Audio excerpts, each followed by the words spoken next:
Bukan tangan, kaki tak ada air. Belipak gini.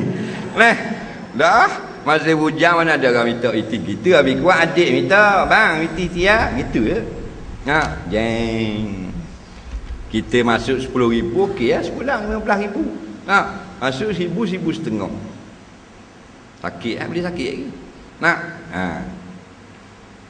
Betul tak? Ha, tu kata jangan senyum sangat. Ha. Tali racing? Tak ada dah tebal gini tali racing nipis gini. Komang-komang 700. Nah, acak burung sekindik. Kalau molek ni kat 1,500. Faham? Dah tu gelas, cawang, pinggang, gitu, gini, galah kusang terus. Tak? Bukan lepas dah jalan balik Johor seorang diri. Mau sakit otot dodang.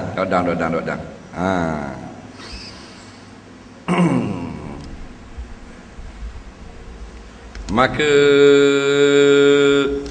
ingatlah, kalau kita duk fikir anak kita orang nak mari ambil, aku ambil banyak mana, patut aku nak cah balik aku habis, tak betul dah. Sebab satu kehormatan, datang seorang lelaki merisik anak kita, dipanggil kehormatan. Faham? Sebab bila lelaki tu kita tolak, belum tentu ada orang yang kedua masuk meminang. Kalau ada, alhamdulillah. Tapi kalau Allah kehendaki, itulah orang yang terakhir, anaknya bujang sampai mati. Ada berlaku gitu? Ada. Kata jangan sombong. Tak boleh tolak dengan molek, jangan hina orang. Mari, tapi kita tak ni lah. Ngaji boleh, nak amal tu payah.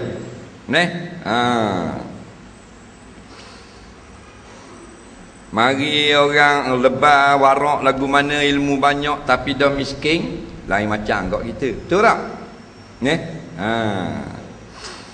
Ngaji di pondok Pasir Tumbuh 6 tahun.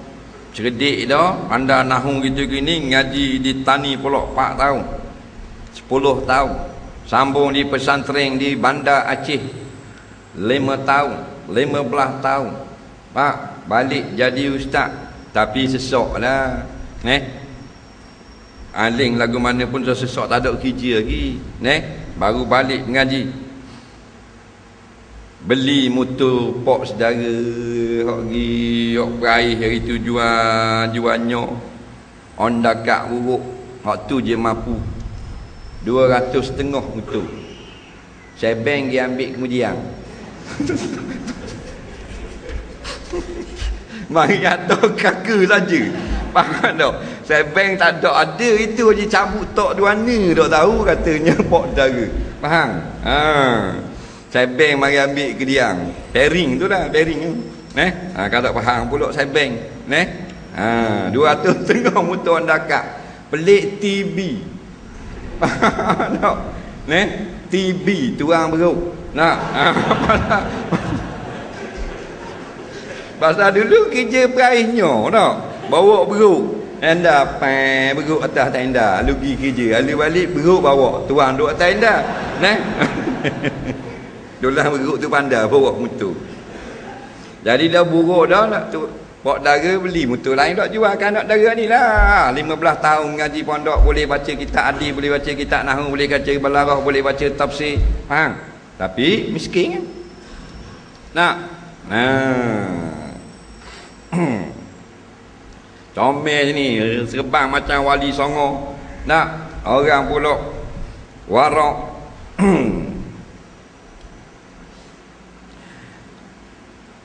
Minggu gibuh sampai seller pula cabut. Kenal tak seller? Kenal tak seller? Benda seller. Kau sing. Kan kau sing kereta. Kalau motor sebenarnya seller. Kalau kereta bahasa Terengganu kau sing. Dia motor seller. Dia kosing, dia kena duduk gini. Seller kena kakang gitu. Apa kenal tak seller? Samsul tahu tak seller? Tak tahu. Tak apa, dia orang KL. Kalau orang Terengganu khapok kepala ada tahu sela. Neh. Ha. Tahu tak sela? Mu. Benda. Ha? Ah, sik motor tu. Orang Terengganu dak panggil sik ni orang putih. Faham? Ha. Orang KL panggil ni Samsung. Si orang putih. Betul orang KL dah kau cetong kau. Tak. Dia tak ada bahasa dia. Terengganu sela. Sela. Kalau kata kosing.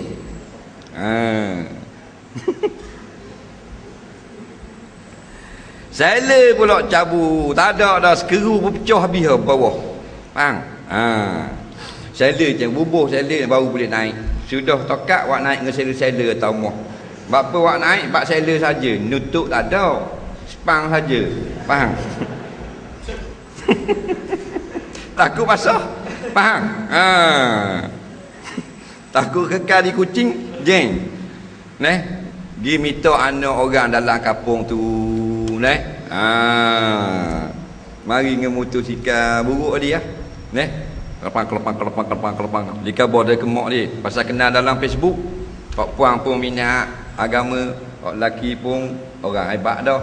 Nak akhirnya kabar kemak ayah nak mari merisik.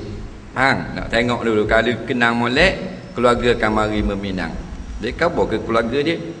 Keluarga dia orang kaya sikit lah kampung tu. Orang lain susah sikit lah, dia senang sikit. Pasal ayah dia pakai wajah.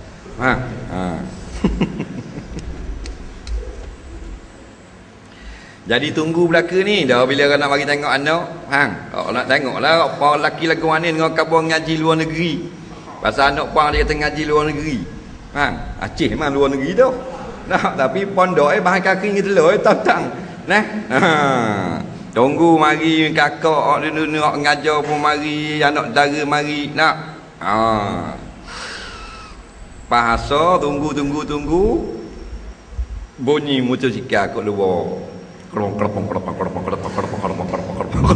Faham? Exhaust tak ada.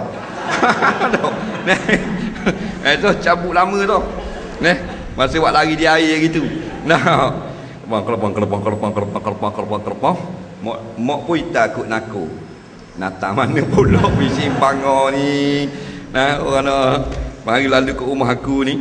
Ke nak minta derma. Nak. Tengok mati anjing. Pakai cabut payah pelak.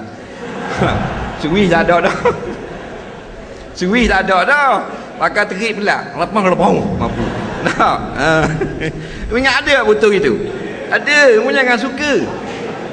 Tak mau sebut nama tuang dia. Jadi air dia. Lepas tu tolong apa kat tiang rumah sandar. Tokat tak ada, stand tak ada. Faham? Stand tak ada. Beli dia tak ada stand lama dah. Ni cabut di perut. Assalamualaikum. Waalaikumsalam. Siapa ni? Saya lah ni yang nak tengok anak makcik ini. Nak kejut habis. Nampak? Kejut habis. Dah buat dengan kuih kek dengan apa. Dah mari tengok pakai kain plekat. Sekat dekat lutut kain plekat. Dalam seluar silap kat keting. Faham tak? Orang ngaji pondok. Baju Melayu. Buruk lepuk dah baju Melayu. Tak tukar lagi ada pitih nak buat baju baru. Pakai piyuh janggut panjang.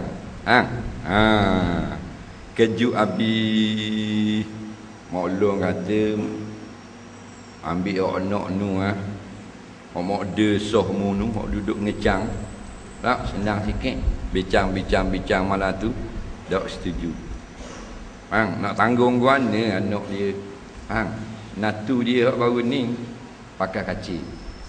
Nak ni hak nak masuk pula seorang lagi hak adik viva. Hak ni motor buruk. Alu balik pula start nepuh. Kapung nepuh. Dan balik mak dara hitam kot naku hitam muka mak dara. Bahang dia asak. Tak. Mu jangan jadi bodoh li Johor. Mu nak beri anakmu gitu, baik-baiklah kita tak kata ya, moleklah baik je tapi nak tanggung akan kedarah anakmu tu boleh dak. Payahlah. Betul tak? Pakai payah. Pasal kita ni ciri-ciri akhlak sebenar tak ada lagi. Nak ngaji tu comel dah. Nak beramal tu berat. Nafsu kita masih kuat. Nak mengalahkan akal. Ilmu banyak dah. Nak. Kalau mari main sedih, mana kira? Pas balik hak tadi, hak pondok ni main sedih mari. Nak tengok orang yang sama juga. Nak tengok ani tu juga. Tengok main sedih. Kerja, wisma. Nampak? Mak dia wiyak ni. Ayah dia kata, asal kira dah motor kereta. Asal budak mula-mula main dengan motor, ayah kenal ke orang ngaji. Kemudian ayah. Mak. Itu orang ceruk. Turun ayah. Tak boleh asyik dapur. Faham tak? Pasal ayah tu ada dengar ke sebulan sekali kuliah bulanan. Boleh tahan kira dah. Mak dah. Kalau tak tengok tayangan gambar Melayu, Raja Lawak. Mak. Faham tak? Tu je pandai. Tengah malam Gusti. Dah. Nak cerdik ke mana mak? Wadah ke bewok mak? Terima hak main sedih. Dah kerja wisma, pakai main sedih. Betul tak? Padahal main sedih pinjam hak majikan dia. Dia kerja wisma, tekak apa? Tak ada tekak. Luar kat pondok tu. Faham? Itulah realiti hidup hari ini. Dalam duk kuat berdengar pun masih lagi mementingkan dunia. Dunia tidak salah, melebihkan dunia itu salah. Ambil dunia tidak salah, tapi kalau akhirat dengan dunia, rebut dunia dulu, situ salah. Sedih tidak salah, tuang sedih yang sombong itu salah. Berasa dia hebat.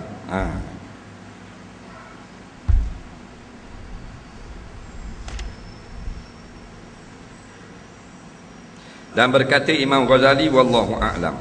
Kita tengok soalan pula.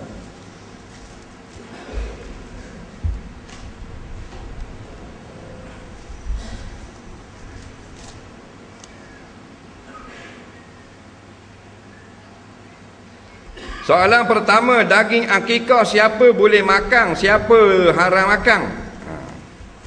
Daging akikah ini boleh dimakan oleh orang yang akikah dan anak bini dia. Cuma afdal lebih banyak diberi makan kepada orang, sama ada orang kaya atau orang miskin, dengan sunat dimasak terlebih dulu. Dia berbalik, dia berlawan dengan apa benda ni, daging korban. Daging korban taklah diberi yang mentah. Maka daging akikah beri hak bermasak. Faham? Itu saja, kerana mengikut sunnah.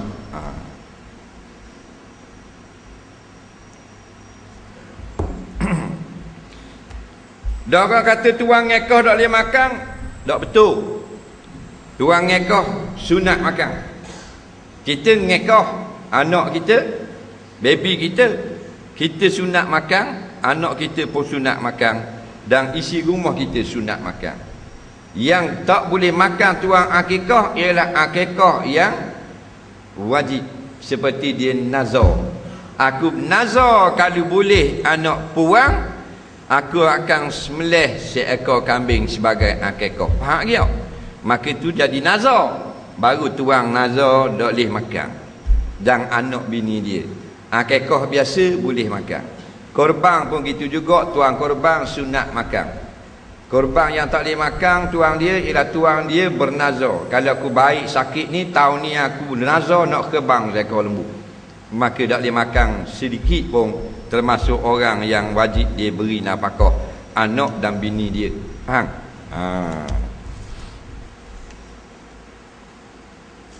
Soalan seterusnya,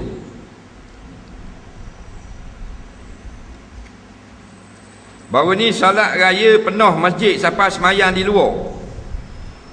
Ada tikar, ada sejadah untuk mayang. Apakah solat di luar masjid dikira solat di masjid? Dengar molek.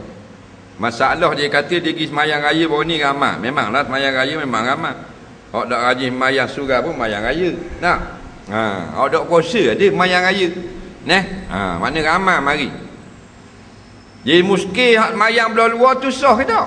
Adakah dikira mayang dalam masjid? Dengar molek. Semayang raya ni berlaku khilaf di kalangan ulama. Pendapat yang muktamad dalam mazhab Syafi'i semayang di dalam masjid. Pendapat yang muktamad dalam mazhab Hambali dan orang yang sepakat dengan dia semayang di padang. Tak? Jadi dua-dua ni ada sandaran belaka. Jadi kalau kita semayang dalam masjid tidak muat, maka kita terpaksa semayang di luar, hukumnya sama sahaja. Orang yang keuzuran tak boleh masuk kerana penuh, dia dapat macam dia semayang dalam masjid. Nampak tak? Cuma bila dia iktikaf tidak sah kerana dia duduk di luar kalau bukan beranda masjid. Adapun beranda masjid sah iktikaf. Adapun fadilat semayang raya sama macam orang dalam. Yang tak sama ialah orang yang boleh masuk dalam tapi tak boleh masuk, dia gitu baik duduk luar pasal luar ada angin patah. Nampak? Maka dia tak dapat kelebihan semayang di dalam masjid. Faham? Tak ada masalah bab ni. Hukum minum air yang ada bangkai semut. Ada orang kata gelap pintu hati, betul ke? Dengar molek. Sengaja makan bangkai hukumnya haram. Sekalipun bangkai benda yang tidak ada darah mengalir seperti serangga. Sengaja makan bakar tikus haram. Sengaja makan bakar semut haram. Yang boleh tidak sengaja. Tidak sengaja. Jadi bila ada benda-benda hak kotor seperti itu dalam air kita, hendaklah kita buang semua. Dan air itu boleh minum. Kata ulama fiqh, jika tidak berubah. Kalau banyak sangat semua ada 4,000 ekor sampai jadi kelak air, maka tak boleh minum kerana mudarat. Adapun pada adat 2-3 ekor, 4-5 ekor kita boleh tapis buang balik dan air baki boleh minum. Kerana dia adalah bangkai binatang yang tidak ada darah mengalir. Dengan syarat jangan kita sengelai ubuh dalam. Kalau sengelai ubuh tidak dimaaf. Ada pun air kopi kita tak nampak minum pasal dia gelap. Jarang air kopi putih. Jadi bila hitam, semut pun hitam, minum tak nampak, tidak berdosa. Dah kesang kepada hati, gitulah benda-benda yang bila dilarang kita makan, bila kita makan maka jadilah satu titik hitam di dalam hati kita. Dah kalau tak sengaja pun boleh memberi efek. Sama macam ketah kain yang putih. Kain yang putih ni kita ambil cat hitam, kita simbah. Hitam tak? Hitam. Kain yang putih pula selai lagi, tidak simbah, kita tersepak cat, terkena kain putih. Hitam tak? Dua-dua hitam. Tu jawapan dia. Faham? Jadi jaga-jagalah. Masalah dosa dengan tak dosa. Sengaja berdosa, tak sengaja tak berdosa.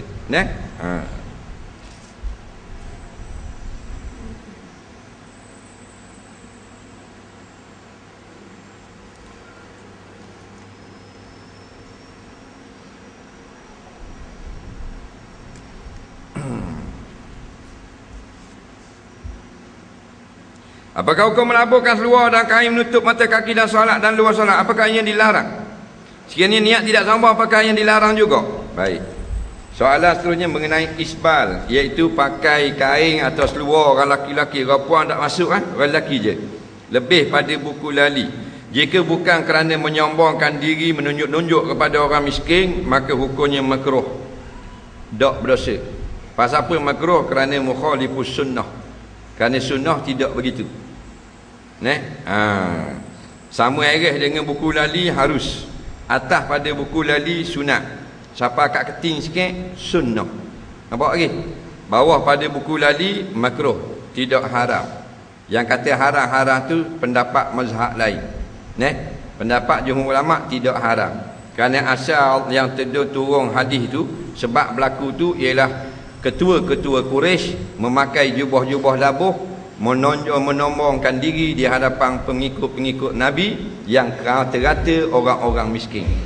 Jadi Allah cela pakaian dan tuangnya sekali. Jadi bila kita tidak labuh, kata Imam, kita labuh tapi tidak sombong, kata Imam Syafi'i, tidak termasuk dalam apa yang dicela oleh Allah tadi. Cuma makruh tadi kerana Nabi suka pakai sekat. Faham lagi? Soalan seterusnya, seorang anak telah upah haji untuk ayahnya. Soalan, adakah Allah ampun dosa ayahnya tidak tunai fardu haji semasa dia hidup? Jawabnya, insya-Allah apabila ayah kita mati tidak tunaikan haji, dan kan dia ada harta dan tidak ada mana-mana halangan, maka anak itu hendaklah menggunakan harta tadi atas hukum wajib, supaya terlepaslah tuntutan haji ke atas ayah itu di akhirat nanti. Maksudnya, kata ulama, bila orang lain tolong buat, maka dia tidak lagi didakwa di akhirat tidak menunaikan haji dalam keadaan tidak ada halangan.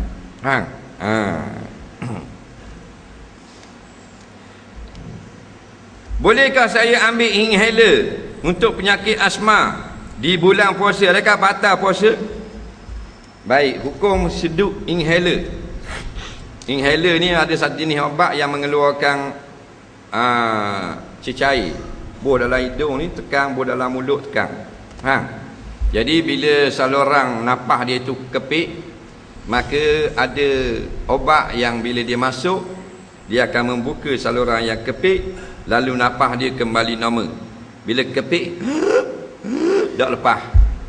Kalau kita duduk basuh kereta, molek laju je air, tu tak kepit, tiba-tiba air tu meneleh. Apa? Anak ni jirit belakang ayat. Faham? Jadi bila anak dia angkat balik kaki, air laju mula. Bila benda ni terbuka, napas laju semula. Maka ada obat, di antaranya dipanggil inhaler untuk orang yang lelah. Pada tahun 89 di Kuwait, ulama-ulama buat kajian. Inhaler ni sedutan untuk orang lelah ni, adakah dia udara oksigen saja ataupun dia cecair? Kalau oksigen saja tidak batal. Macam orang sedut oksigen. Oksigen orang napas menyelang. Dia buh di mulut dia. Batal tak puasa? Tak, pasal dia sedut udara. Udara ni, udara ni kita sedut, batal tak ni? Kita napas siang hari.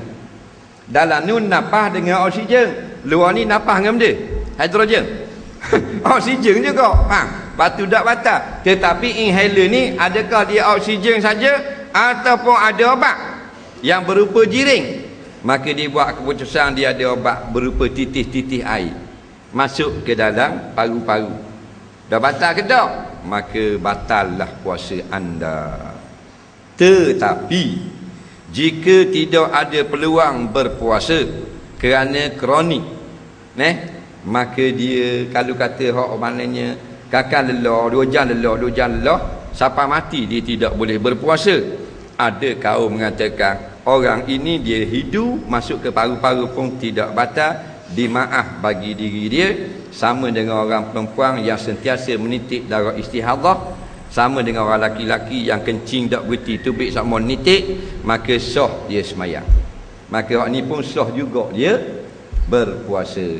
Orang kawan dia pula tengok terang kali inhaler batal, hak tu tak batal pasal kawan dia tak sakit pun. Soalan seterusnya,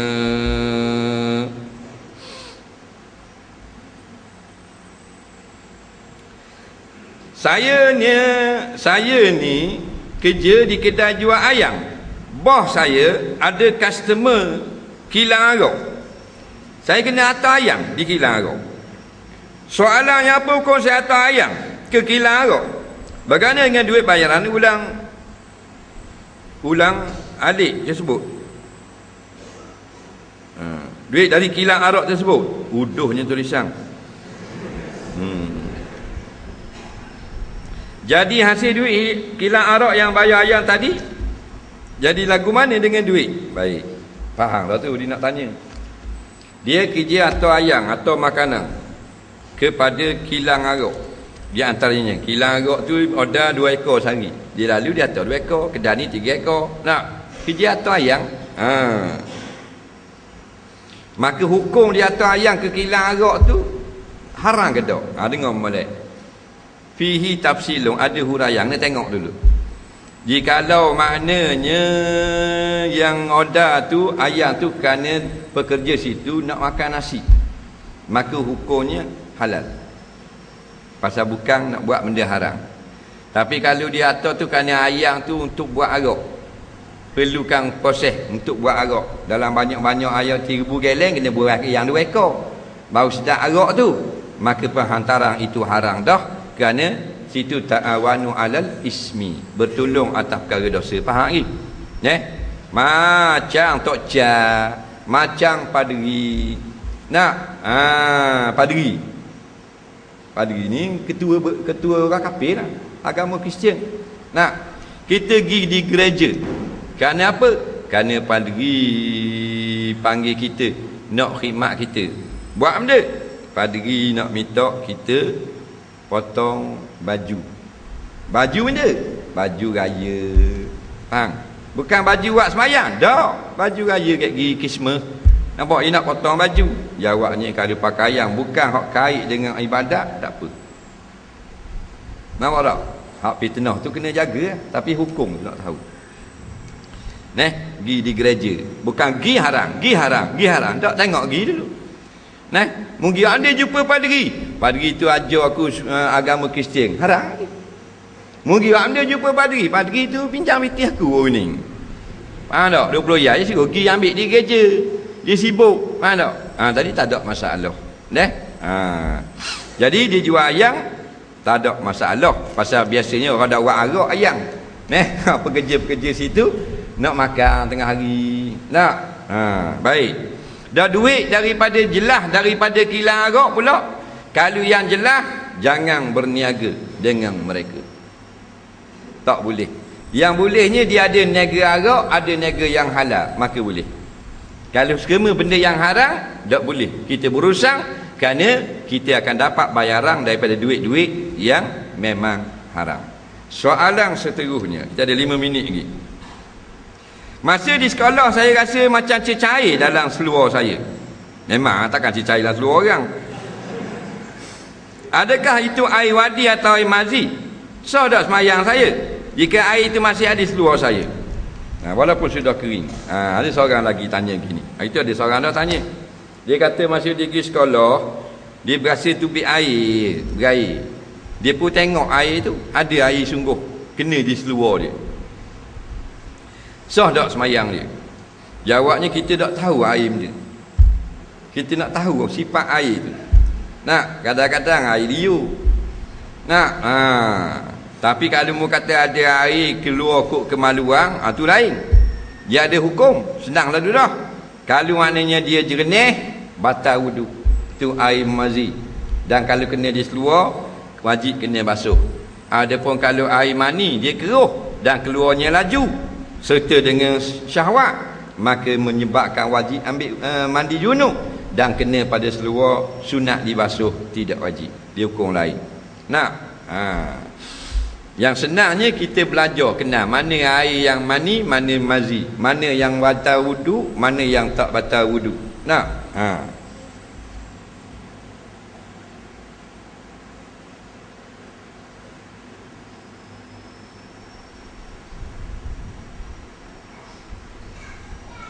ada seorang perempuan belajar di dekat sini. Dia suka belajar di masjid.